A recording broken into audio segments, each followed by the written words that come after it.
If you're learning English and feeling stuck right now, don't click away. This one's for you.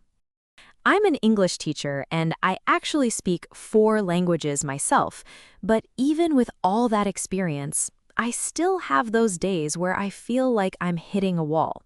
So here are 3 things that have really helped me.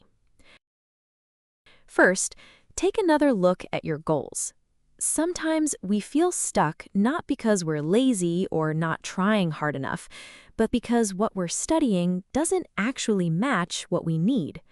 If your goal is to have real conversations in English, but you're spending all your time memorizing advanced vocabulary, that's probably what's holding you back. You don't really need fancy or difficult words to communicate. Or if you're prepping for a test, make sure what you're practicing actually matches the test. Ask yourself, am I studying what I'm actually going to use?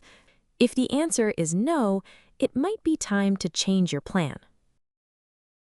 Second, make your goals smaller and more specific.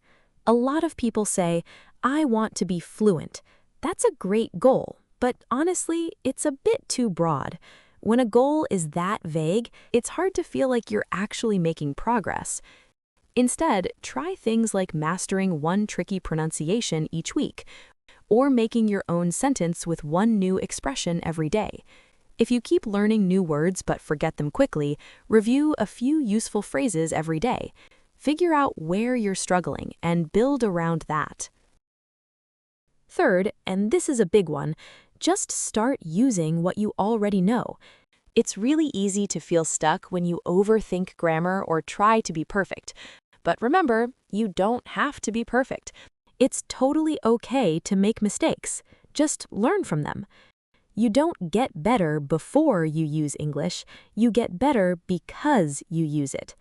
So just say something, write something, even if it's simple.